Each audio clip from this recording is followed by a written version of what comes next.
Oke, baiklah. Assalamualaikum warahmatullahi wabarakatuh Anda semuanya. Sesuai janji Bapak tadi di kelas, kali ini Bapak akan mencoba untuk menjelaskan kembali secara detail dan mungkin bisa dipelajari lagi untuk materi ini, karena ini juga kunci supaya Anda itu bisa mengerti tentang vektor dan juga nanti pas UH itu bisa menyelesaikan soal yang baik ya. Nah, di sini kita akan lihat dulu ya. Yang pertama itu ada vektornya ada 2, dan yang kedua itu ada vektornya lebih dari 2. Nah, bagaimana caranya kita menguraikan vektor yang sekiranya ada 2? Nah, kita lihat di sini. Di sini kan ada penguraian vektornya sudah Bapak tulis. Ini ada sumbu X, ini adalah sumbu Y. Nah, di masing-masing sumbu itu terdapat masing-masing vektornya. Nah, untuk vektor di sumbu X itu adalah vektor F1. Untuk vektor yang di sumbu Y itu terdapat vektor F2. Nah, setelah kita sudah mengetahui apa-apa saja komponen dari vektor masing-masing sumbu, ya sudah tahu kan? Selanjutnya kita lihat sudutnya. Sudut yang diketahui itu di mana? Nah, kalau di sini sudutnya itu berada di titik X, sumbu X ya. Nah, ingat di sini. Di sini ada 2 kemungkinan ya. Nah, misalkan jika sumbu X atau Y itu di sebelah sudut, ya di sebelah sudut, maka sudut yang kita gunakan itu adalah cos. Jika sumbu X atau Y di depan sudut, maka sudut yang kita gunakan itu adalah sin. Ya. Maka sudah diketahui sebelah sudut itu cos, di depan sudut itu adalah sin. Nah, selanjutnya kita lihat di vektor tadi. Nah, karena sudutnya itu kita gunakan di sumbu X. Nah, kalau sudutnya itu kan di sumbu X ya. Nah, kalau kita lihat dari sudut, sumbu X itu kan di sebelah dari sudut. Maka di sumbu X kita gunakan cos. Nah, kita lihat di sini cos ya. Cos sama dengan rumusnya adalah samping per miring kan? Ya, samping per miring. Nah, untuk samping itu kita lihat itu ada apa komponennya. Nah, ini komponen dari sumbu X itu hanya fx. Ya kan? Nah, karena ini ada uraian dari vektor X dengan fx. Nah, cuman fx saja. Berarti kita masukin fx. Nah, sudah kita masukin miringnya lagi. Sisi miringnya f1. Kita masukin f1. Maka kita kali silangkan dan fx ini kita pindah ruaskan dari kiri, maka fx sama dengan f1 cos alpha. Nah, berarti ini kan sudah pernah kita bahas juga kan. Jadi ini untuk rumus atau untuk mencari nilai dari vektor X. Nah, jadi untuk mencarinya itu sesuai dari beberapa komponen yang ada di masing-masing sumbu. Kalau di sumbu X tadi komponennya hanya ini tadi kan. Nah, sekarang kita lihat di sumbu Y. Nah, kalau misalkan kita balik, itu kan sudutnya kita dari sini ya. Berarti kalau sudutnya dari sini, itu sumbu Y itu kan berada di depan sudutnya. Udah, kita gunakan apa? Sin ya. Ada sudutnya kita gunakan sin. Udah, sin ini rumusnya adalah depan per miring. Nah, kita lihat komponen yang ada di sumbu Y apa aja. komponen yang ada di sumbu Y ada dua ya, ada FY dan ada juga F2. Nah, karena kita mencari FY, maka kita duluin dulu FY. FY ditambah F2 per ya FY tambah F2 per F1.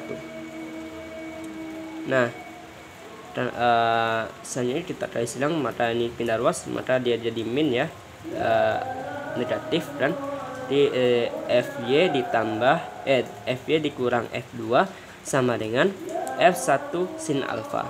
Karena dia FY ini diketahui, maka F2 ini masuk ke dalam penjumlahannya, dalam penkalkulasikannya. Jadi FY sama dengan F2 ditambah F1 sin alfa. Nah, jadi nilainya positif kan ya, jadi tambah, dan nah, udah F2 ditambah F1 sin alfa. Selanjutnya di sini ya, sama seperti tadi, maka untuk sudut x-nya sumbu x-nya itu kita gunakan sin karena dia di sini ya, di depan. Nah, kalau sumbu y-nya itu kita gunakan cross karena dia di samping. Nah, dapat lah ini nanti untuk fx-nya, fx sama dengan f1 sin alfa, untuk f-nya f2 ditambah f1 cross alfa ya. Maaf ya, ini ada kepepet bapak ke kanannya, jadi terbuatnya di bawah, sama aja.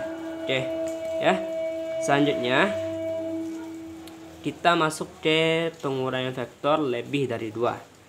Nah, untuk penguraian vektor lebih dari 2 ini bapak sudah contoh kan, ini ada sudutnya itu di titik x, ini ada juga sudutnya di titik y.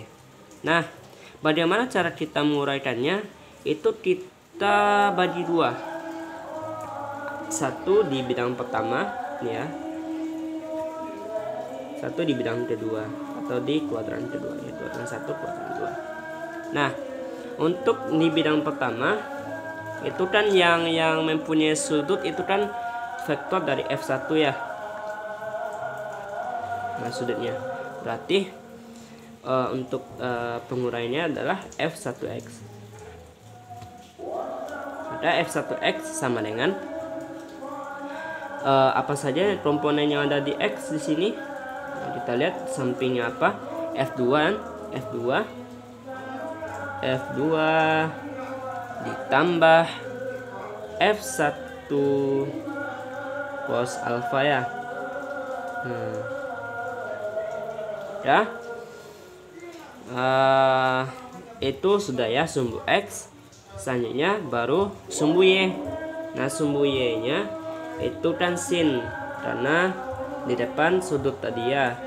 Nah, maka penguraiannya adalah f1y sama dengan f1y sama dengan f1 sin alfa ya, karena untuk vektor yang di sumbu y itu tidak ada ya, karena hanya f1 saja. Untuk f3 ini ya, untuk sumbu x yang sisi miringnya ini ya. Nah, begitu juga untuk f3x ya, f3x kita gunakan tadi ya. Untuk sumbu y ini kita gunakan cos ya. Kalau untuk sumbu x itu kita gunakan sin.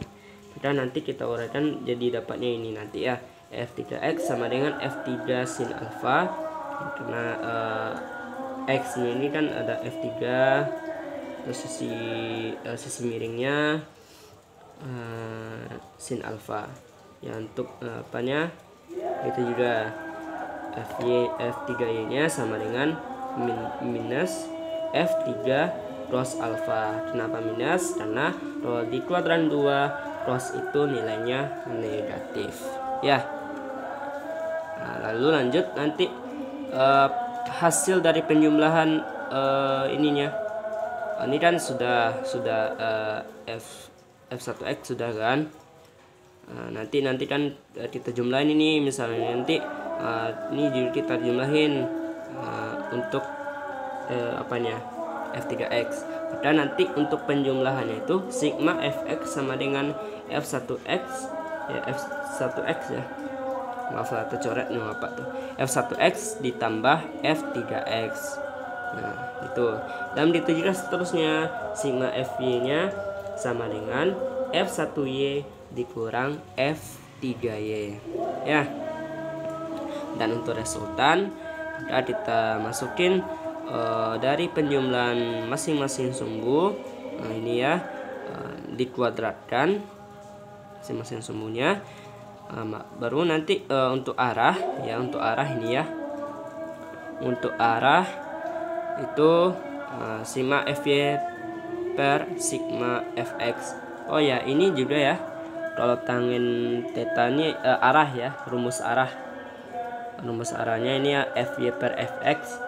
Ini juga rumus arahnya fy per fx sama. Nah selanjutnya kita lihat untuk contoh selanjutnya. Nah kalau kayak gini, ini hanya satu ya sudut yang akan diuraikan, tapi kita lihat di masing-masing sumbunya apa saja vektornya.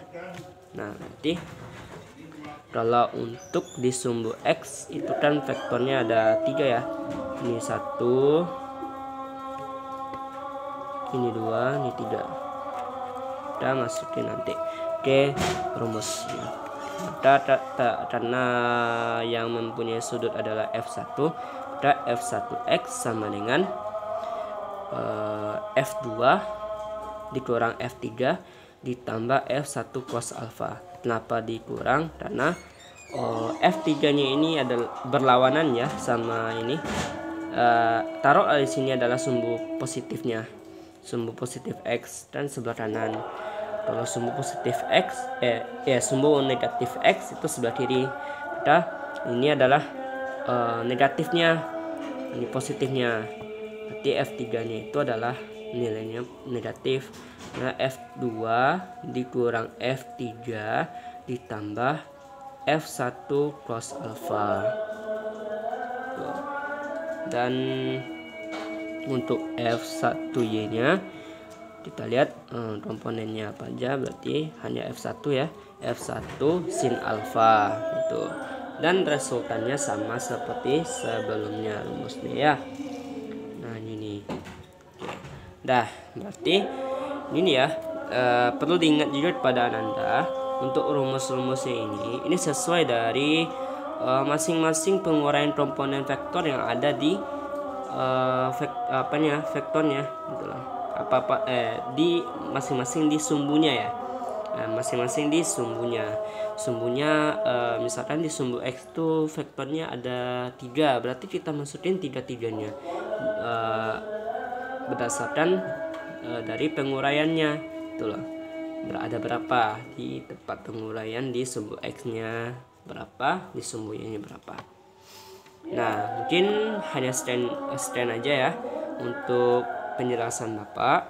Nah untuk penerapannya itu misalkan Ananda kerjakan latihan yang PR yang Bapak berikan, dan juga nantinya itu kita akan UH ya, minggu depan ya, kita akan UH. Dan insya Allah untuk materinya itu sampai ini. Jadi perlu diperhatikan lagi bagaimana untuk memahami materinya. Kalau misalkan ada yang kurang paham ataupun yang belum dipahami, Bapak tidak terbuka untuk memberikan kesempatan kepada Ananda untuk bertanya. Jadi silakan bertanya untuk apapun yang mungkin dirasa perlu untuk ditanyakan. Nah jadi sekian saja dulu ya dari Bapak untuk penjelasan kali ini. Untuk yang untuk contoh soal yang Bapak berikan tadi itu silakan coba dikoreksi lagi ya, yang telah Bapak berikan itu. Kalau ada kesalahan dari penjumlahan Bapak tadi itu silakan kepada Ananda itu diperbaiki aja, dan kalau bisa memang ya kita mengerti ya apa yang ditulis. Oke, mungkin itu saja. Terima kasih Ananda, dan mohon maaf atas kekurangan dan kesalahan dari Bapak. Bapak akhiri. Assalamualaikum warahmatullahi wabarakatuh.